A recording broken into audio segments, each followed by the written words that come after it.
आगरमालवा जिले के लाडवन गांव में गणेशोत्सव की तैयारियां कुछ खास अंदाज में चल रही हैं। यहां की ग्रामीण महिलाएं जिनके हाथों में हुनर और दिल में पर्यावरण के प्रति जिम्मेदारी का जज्बा। इस बार गणेश जी की मूर्तियां गाय के गोबर से बना रही। ये कोई साधारण मूर्तियां नहीं बल्कि पर्यावरण को बचाने और आत्मनिर्भरता की एक और कदम है। यह कहानी है रंभाबाई और उनकी सहयोगी महिलाओं की, जो न केवल गणेशोत्सव को एक नया रंग दे रही है बल्कि बड़े शॉपिंग मॉल्स और ऑनलाइन ब्रांड्स को भी टक्कर देने की तैयारी में है। गणेश वंदना के साथ शुरू होता है दिन। सुबह की पहली किरण के साथ लाडवन गांव में गणेश वंदना की मधुर स्वर लहरियां गूंजती हैं। रंभाबाई और उनकी साथी महिलाएं गीत गुनगुनाते हुए अपने काम में जुट जाती हैं। उनके हाथों में मिट्टी नहीं बल्कि गाय का सूखा गोबर और प्रेमिक्स पाउडर का घोल है, जिसे वे सांचों में डालकर गणेश जी की मूर्तियां तैयार कर रही हैं। ये मूर्तियां न सिर्फ देखने में सुंदर हैं बल्कि पर्यावरण के लिए भी पूरी तरह सुरक्षित हैं। रंभाबाई, जिनकी उम्र करीब 50 साल है, मूर्तियों को अंतिम रूप देने में जुटी हैं। उनके चेहरे पर न तो अपने 2 बेटों के भविष्य की चिंता है, न ही आर्थिक तंगी का डर। उनकी एकमात्र फिक्र है पर्यावरण को बचाना और लोगों को प्लास्टर ऑफ पेरिस पीओपी की मूर्तियों के नुकसान के बारे में जागरूक करना। रंभाबाई कहती हैं कि पीओपी की मूर्तियां पानी में नहीं घुलती, जली जीव जंतुओं और इंसानों के लिए नुकसानदायक हैं। हमारी गोबर की मूर्तियां विसर्जन के बाद खाद बन जाती हैं, जो पर्यावरण के लिए फायदेमंद हैं। एक सपने की शुरुआत। रंभाबाई अकेली नहीं है, गांव की 7-8 अन्य महिलाएं भी उनके साथ कंधे से कंधा मिलाकर काम कर रही हैं। हर महिला अपने हुनर के हिसाब से काम बांट लेती हैं। कोई गोबर का पाउडर तैयार करती हैं, कोई सांचों में मूर्तियां डालती हैं, तो कोई फेविकोल की परत चढ़ाकर मूर्तियों को चमक देती हैं। इन महिलाओं ने मिलकर एक हफ्ते से भी कम समय में 100 से ज्यादा छोटी बड़ी मूर्तियां तैयार कर ली। उनकी योजना है कि गणेशोत्सव से पहले 1000 से ज्यादा मूर्तियां बनाकर बाजार में उतारी जाए। लेकिन यह सफर आसान नहीं था। रंभाबाई और उनकी सहयोगी महिलाएं आर्थिक रूप से कमजोर हैं। शुरुआत में पूंजी की कमी थी, परिवार और पति से कोई मदद नहीं मिली। फिर भी रंभाबाई ने हिम्मत नहीं हारी। उन्होंने लाडली बहना योजना से मिली थोड़ी सी राशि और कुछ उधार लेकर कारोबार शुरू किया।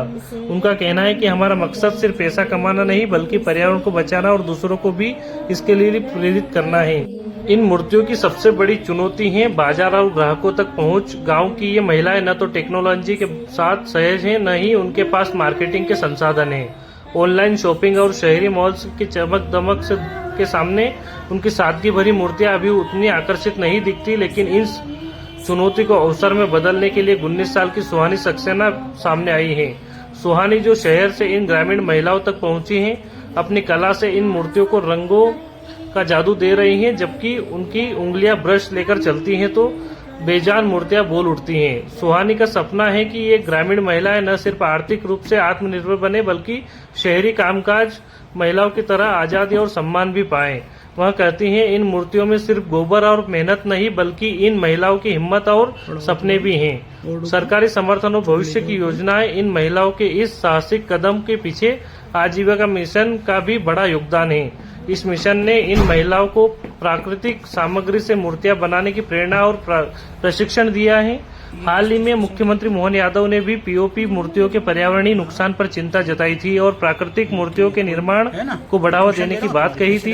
अब प्रशासन के सामने चुनौती है कि इन मूर्तियों की मार्केटिंग कैसे की जाए। जिला प्रशासन ने भोपाल और इंदौर जैसे बड़े शहरों में इन मूर्तियों की ब्रांडिंग और बिक्री की योजना बनाई है। साथ ही इन 8 महिलाओं के समूह को बढ़ाकर 300 महिलाओं को इस काम से जोड़ने का लक्ष्य रखा गया है। रंभाबाई और उनकी सहयोगी महिलाएं अब केवल अपने अपने गांव तक सीमित नहीं रहना चाहती। वे चाहती हैं कि उन बनाई मूर्तियां हर घर तक पहुंचे और लोग पर्यावरण के प्रति जागरूक हो। एक नई शुरुआत। लाडवन गांव की ये महिलाएं न सिर्फ गणेशोत्सव को पर्यावरण के अनुकूल बना रही हैं बल्कि अपनी मेहनत और हिम्मत से एक नई मिसाल भी कायम कर रही हैं। गाय के गोबर से बनी ये मूर्तियां सिर्फ मिट्टी और मेहनत का मेल नहीं बल्कि आत्मनिर्भर पर्यावरण संरक्षण और ग्रामीण महिलाओं के सशक्तिकरण की कहानी है। जैसे जैसे गणेशोत्सव नजदीक आ रहा है, रंभाबाई और उनकी सहयोगी महिलाएं उम्मीद भरी नजरों से बाजार की ओर देख रही हैं, जहां उनकी मूर्तियां न केवल भगवान गणेश की भक्ति का प्रतीक बनेगी बल्कि पर्यावरण और आजीविका के लिए एक नई रोशनी भी जगमगाएगी। समरत सिंह राजपूत, ब्यूरो रिपोर्ट, आगरमालवा। फिर वो भी बनाती है मेरे साथ में और मैं भी बनाती हूँ।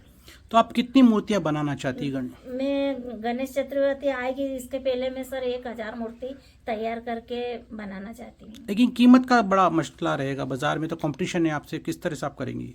कि सर देखो कीमत तो ये छोटी मूर्ति का 100 रुपया और बड़ी मूर्ति का 200 रुपया। बाजार में तो सस्ता कीमत का मूर्ति है, तो फिर आप ग्राहकों को कैसे समझाओगी? उनको ग्राहकों को ऐसे समझाऊंगी सर कि जो मिट्टी का गणपति जी रहता है, तो वो मिट्टी का जो तुम पानी में ठंडा करते हो तो वो गलता नहीं है, वो गलता नहीं है, तो उससे मछली और ये जानवर कीड़ा मकोड़ा सारे जानवर पानी में मर जाते हैं। ढोर ढांडा पानी पीता है तो वो भी बीमार होता है, पशु पंछी भी मरता है सर। इससे क्या होगा? और ये इससे तो ये होगा सर कि अगर ये गोबर का है, अगर इन गोबर को कोई तुलसी के क्यारे भी ठंडे कर देगा तो वहाँ वो खाद भी हो जाएगा और इससे कोई पानी खराब भी नहीं होगा। नदी नाला में भी ये इनको ठंडा करेगा तो नदी नाला में भी ये पानी खराब नहीं करेगा, शुद्ध पानी रहेगा। ये गाय का गोबर, देसी गाय का गोबर है सर। ये तो उत्तम है, इसमें तो देवता का वास है। गोबर से मूर्तियां बनाने का जो एक नया प्रोग्राम शुरू किया आपने, उसमें पीछे का लॉजिक क्या है और कितनी महिलाएं आप जोड़ चुके हैं? आगे क्या लक्ष्य रहेगा इसमें? इस काम गोबर से प्रोडक्ट्स बनाने का जो नया काम हमने शुरू किया, उसके पीछे उद्देश्य यही था कि जो हमारी NRLM समूह की महिलाएं हैं उनको रोजगार का एक नया साधन हम उपलब्ध करा पाएं और एक ऐसा स्किल हम दे पाएं जो कि उनको आगे लॉन्ग रन में वो अपने लेवल पे ही ऑपरेट करके और बना करके मार्केट कर पाए। तो उसी उद्देश्य से मार्केट आप उनको कैसे उपलब्ध कराएंगी? कहाँ आपके दिमाग में? मार्केट के लिए हम पहले लोकल मार्केट भी एक्सप्लोर करेंगे, क्योंकि अभी जैसे आपने अभी देखा है कि गणपति जी की मूर्तियां हम लोग बना रहे हैं, तो ये जो मूर्तियां हैं क्योंकि फेस्टिव सीजन आने वाला है तो हमें उम्मीद है कि हम लोकल मार्केट में ही इसको कवर कर पाएंगे। इसके अतिरिक्त जो है हम भोपाल हाट है और DB मॉल में अभी हमने अपनी मूर्तियां भेजी हुई है। इसके अतिरिक्त उज्जैन में जो खादी ग्रामोद्योग का भी स्टॉल्स हैं तो वहाँ पे हम अपने प्रोडक्ट्स जो है वो डिस्प्ले करवाएंगे।